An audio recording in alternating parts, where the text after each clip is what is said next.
Credit को maintain कीजिए।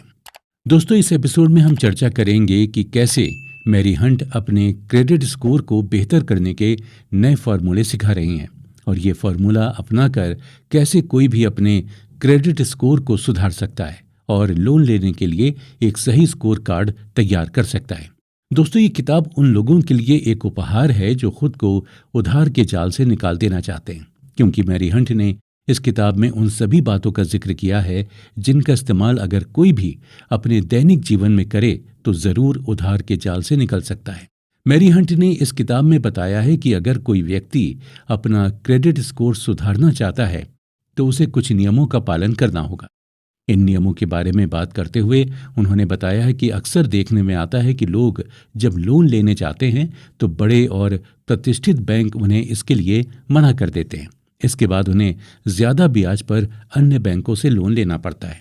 कभी आपने सोचा है कि लोगों को फोन कर लोन देने की पेशकश करने वाले बैंक आपको इसके लिए क्यों मना कर देते हैं? इसका बड़ा कारण है आपका क्रेडिट स्कोर खराब होना।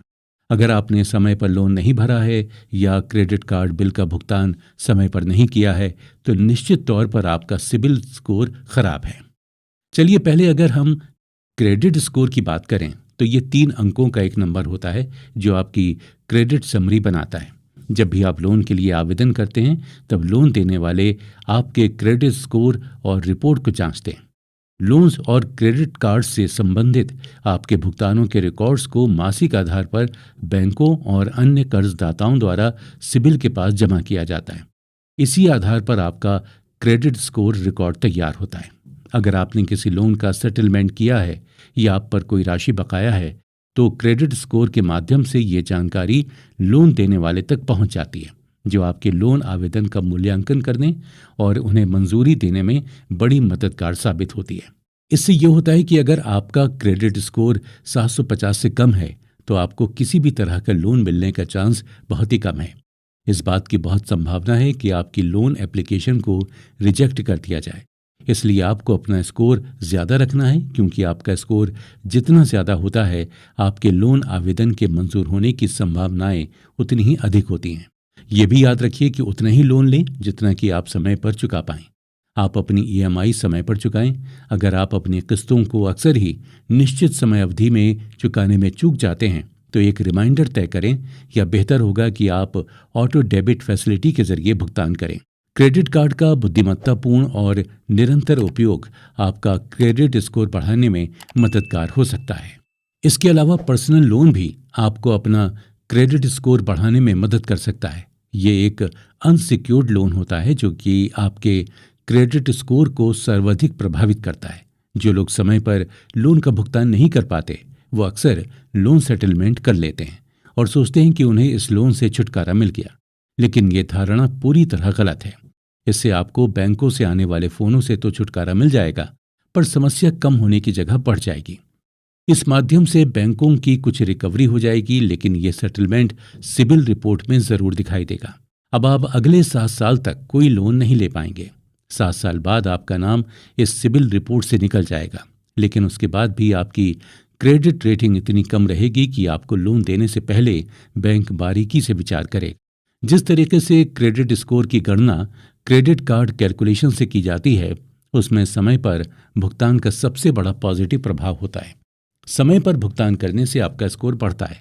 यदि आप देर करते हैं तो इसमें कमी आती है। देरी से भुगतान करने पर फिर चाहे वो क्रेडिट कार्ड की पेमेंट हो या आपकी EMI, उसका आपके क्रेडिट इतिहास पर नकारात्मक प्रभाव पड़ता है और उधारदाता इसे पसंद नहीं करते हैं। इसके कम होने के बहुत से कारण हैं जिन्हें हम हाई इम्पैक्ट, मीडियम इम्पैक्ट और लो इम्पैक्ट में बांट सकते हैं। जैसे हाई इम्पैक्ट, यह हमारे स्कोर पर बहुत अधिक प्रभाव डालता है। जब हम किसी कारण से लोन की रीपेमेंट टाइम पर नहीं कर पाते हैं तो इससे हमारा सिबिल स्कोर खराब होता है। क्रेडिट कार्ड के बिल का पेमेंट ड्यू डेट तक न करने पर भी यह हमारा स्कोर कम कर देता है। जब हम मिनिमम पेमेंट ड्यू भी पे नहीं करते हैं तो लोन या क्रेडिट कार्ड देने वाले बैंक या किसी भी नॉन बैंकिंग फाइनेंशियल कंपनी के साथ डिस्प्यूट होने से, जो अभी रिजॉल्व नहीं हुआ है, डिस्प्यूट किसी भी कारण से हो सकता है, जैसे fraud transaction, incorrect fees charge आदि। ये हमारे स्कोर पर बुरा प्रभाव डालता है।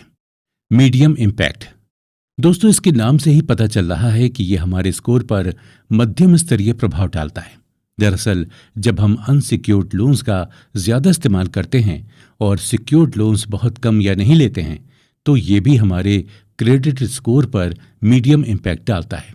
हम अपने मिले हुए क्रेडिट लिमिट या लोन लिमिट का अधिकतम सीमा तक इस्तेमाल करते हैं। जैसे हमारी क्रेडिट कार्ड की लिमिट अगर 1 लाख रुपए है और हम 80 से 90 हज़ार हर महीने खर्च कर देते हैं, तो इसका भी निगेटिव इम्पैक्ट हमारे स्कोर पर पड़ता है। कम समय में बहुत सारे लोन ले लेने पर, जैसे मान लीजिए कि हम 6 महीने में 4 से 5 लोन ले लेते हैं, तो ये भी हमारा स्कोर खराब करेगा। लो इम्पैक्ट, यह हमारे स्कोर पर कम प्रभाव डालता है। कम समय में अधिक लोन इंक्वायरी करने पर भी यह हमारे स्कोर पर नेगेटिव प्रभाव डालता है।